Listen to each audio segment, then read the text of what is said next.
Olá pessoal do meu canal, tudo bom com vocês? Bem pessoal, hoje eu quero falar nesse videovlog sobre um Jorge Soros. O que é que esse Jorge Soros anda aprontando? Quem ele é, o que ele pensa e o que ele faz?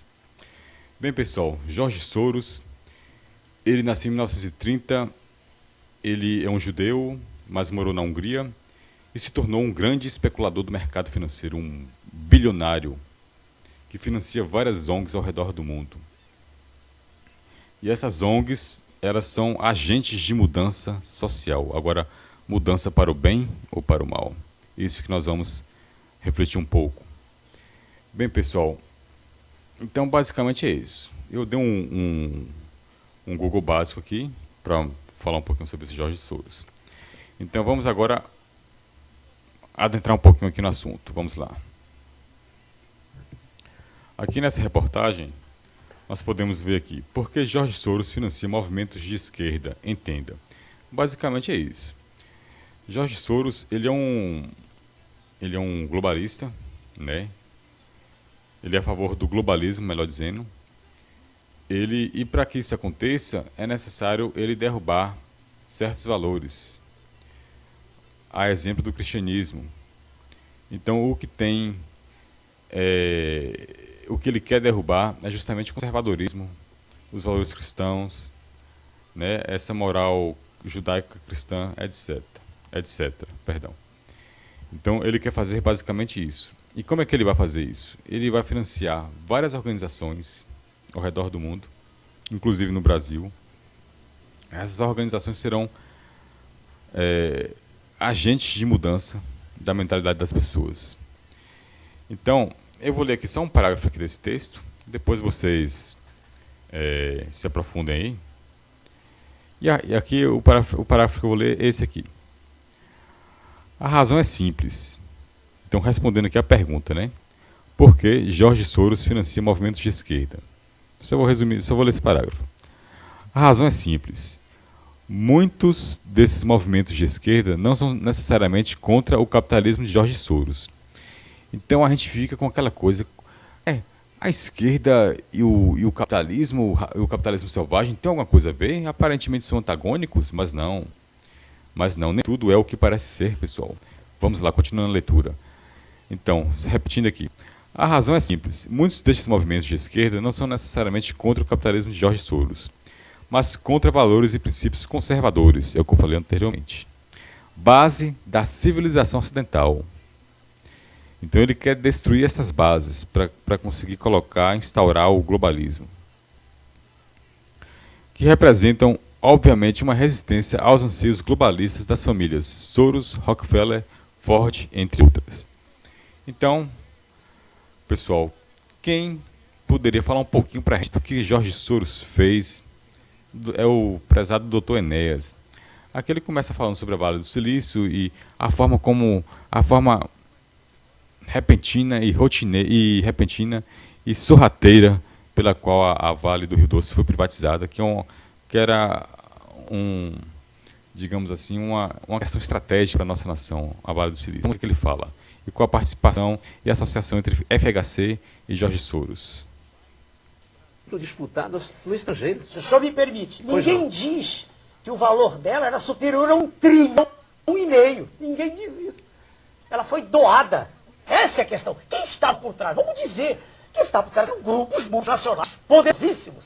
Haja vista a presença de Jorge Soros. Jorge Soros. Um dos mega bilionários do planeta. Está fazendo, por acaso, alguma caridade ao investir na Vale do Rio Doce? A Vale do Rio Doce era, ainda continua sendo, uma questão estratégica.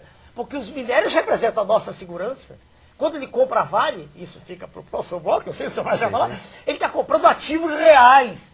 E não ativos financeiros, moeda falsa. Ele está comprando riqueza real. Oi. Então o Dr. Enéas já começou a explicar um pouquinho como é que Jorge Soros age. Ele começa a especular e comprar empresas, no caso a Vale do Rio Doce, uma grande empresa nacional, que seria questão estratégica para a nossa soberania. Mas ela foi vendida a preço de banana, como nós sabemos. E aí o Dr. Enéas, ele relaciona de forma assim direta Jorge Soros e a ideologia que a FHC defendia. Claro que eu não vou ficar, eu também não defendo a estatização por completa, porque gera uma baita de uma corrupção, uma roubalheira que nem a Petrobras. Mas isso aí é assunto para outro vídeo. Então, pessoal, prosseguindo aqui o nosso assunto. Então, como é que essas organizações agem? Como eu falei anteriormente, elas vão mudando a mentalidade das pessoas. E começa a permear na nossa sociedade várias ideologias. Vou exemplificar aqui uma, pelos últimos acontecimentos, né, que temos visto aí na grande mídia. A ideologia anti-PM. Esse globalismo tem fortificado essa ideologia anti-PM. Mas por que nós temos que ser contra a polícia? Claro que a polícia corrupta tem que recaia sobre ela a justiça, o rigor da lei. Mas nós não podemos generalizar que a polícia é corrupta. Pelo contrário, a polícia militar é uma instituição forte do Estado para defender o cidadão de bem. Tem muitos esquerdistas aí que tacam pau na PM, mas se um ladrão colocar um cano na cabeça dele, ele vai ligar para a PM, ele vai pedir ajuda para a PM. Então tem um bocado de esquerdista hipócrita aí que fica fazendo isso, tacando pau na PM. Então, pessoal, essas organizações, elas estão mudando a mentalidade das pessoas. E um exemplo com relação a isso é como é que eu poderia falar? Essa antipatia pelo PM que todos nós estamos tendo ultimamente, né? Mas não é bem por aí. Nós temos que refletir o porquê disso. E continuando aqui, como eu falei anteriormente, essa ideologia anti-PM acaba dando em umas babaquice, que nesse programa da Fátima Bernardes. Se eu não me engano, ela chamou aí 8 convidados para participar do programa dela e ela fez uma enquete. Vocês socorreriam um PM ou um traficante se estivesse ferido? 7 dos 8 participantes escolheram socorrer o traficante e apenas um escolheu socorrer a PM. Isso é um absurdo. E acaba... aí tem aqui, Fátima Bernardes explica sobre enquete polêmica e acaba banalizando a nossa instituição tão importante que é a PM. Palhaçada, hein, Fátima Bernardes? Mas vamos lá. Agora, quem pode resumir bem o que está acontecendo é o professor Lauro de Carvalho. Vamos lá. Vamos ver o que o professor Lauro de Carvalho tem a dizer sobre isso.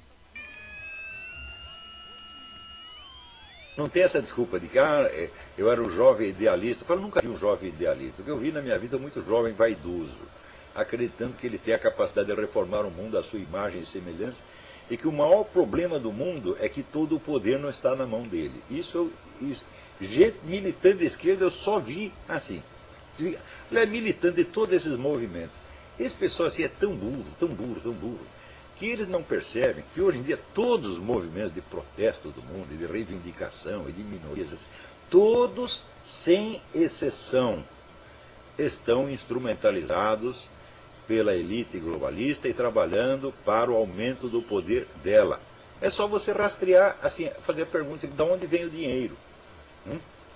Você vai lá no site do David Horowitz, Discover the Network. Então você vai ver que tem lá um movimento para salvar as focas não sei aonde.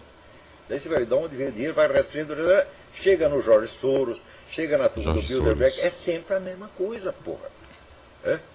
Então, Jorge Soros está em todas. Direitos da mulher, direitos gaysistas, direitos dos animais, direitos disso, direito daquilo. Quando você vai rastrear, é tudo esse pessoal todo trabalhando para tal nova ordem. Porra, todo mundo são bando de truta. Eu sei que isso às vezes é uma revelação tão traumática que o sujeito fica disso. É assim, meu cair, uma depressão, explora os miolos. Eu não estou sugerindo que ninguém faça isso, tá certo? Mas você tem que enfrentar a verdade da sua vida, meu filho. É isso? Quer dizer, quem você está ajudando, tá certo, com as suas ações. Ok, pessoal. Espero que vocês reflitam sobre isso. Vou ficando por aqui. Abração e até a próxima. Valeu. Tchau, tchau.